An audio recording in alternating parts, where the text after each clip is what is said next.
Chapter 2. The Dream. One night, 2 or 3 weeks later, when the boy was in bed, Rhoda Brooke sat by the dying fire in her little house. She stared at the fire for a long time, but she saw only the picture in her head of the new wife.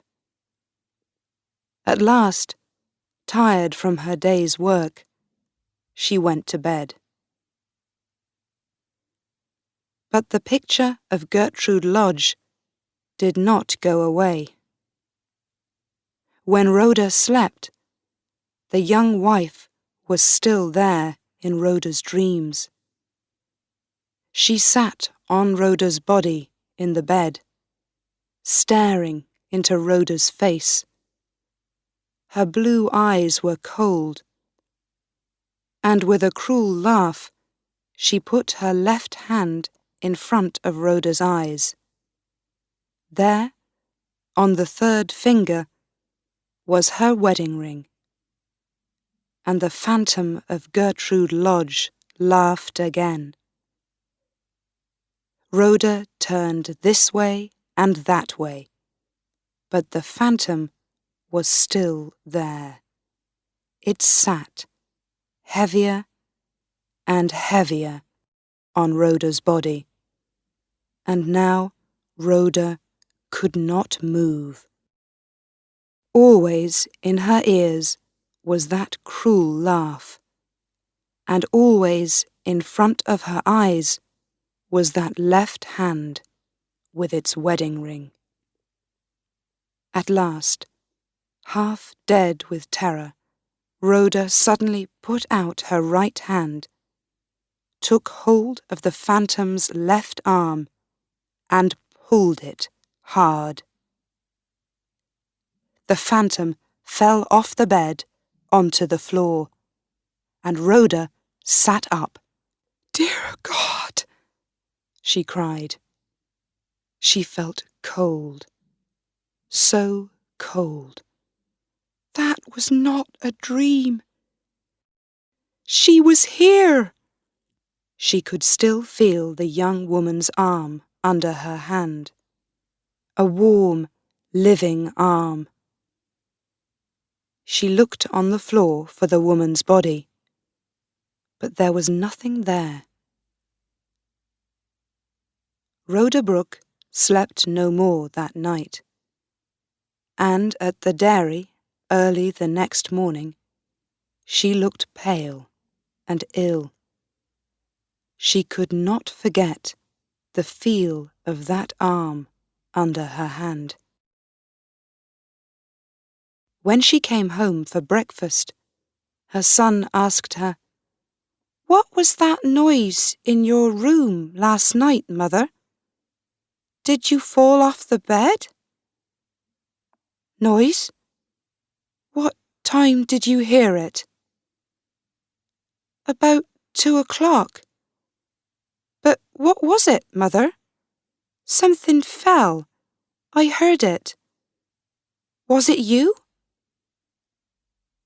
Rhoda did not answer, and after breakfast she began to do her work in the house. At about midday, she heard something and looked out of the window. At the bottom of the garden stood a woman, the woman from her dream. Rhoda stood still and stared. The boy came to look out of the window too. "Oh, there's Mrs. Lodge," he said. "She told me—" "Told you?" said his mother. She looked angry. "Why did you speak to her? I told you not to." "She spoke to me first. I met her in the road." "When was this?" "Yesterday." "What did you tell her?" Nothing. She began to talk to me, and then she saw my old shoes. She said, "Do they keep the rain out?" And I said, "No, they don't. But Mother and I have no money for new shoes." Then she said, "I can give you some better shoes." She's bringing them now, I think. Perhaps they're in her bag. She's very nice, Mother. She gives things to lots of people. By now, Mrs. Lodge was at the door. Rhoda wanted to run away, but there was no back door in her little house. So she waited, and the boy ran to open the door. "This is the right house, then?" said Mrs. Lodge, smiling at the boy. "And this is your mother, is it?" The face and body were the same as those of the phantom in Rhoda's dream. But there was nothing cruel in this face. The blue eyes were warm, and the smile was sweet and kind.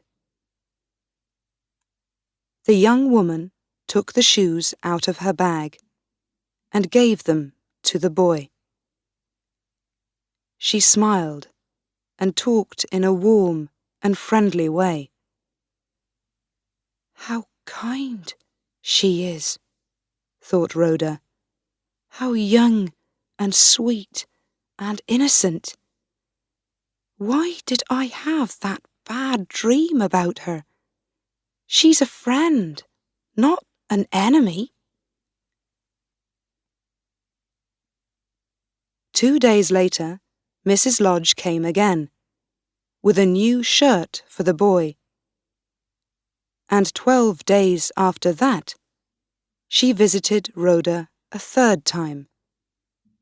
The boy was out that day.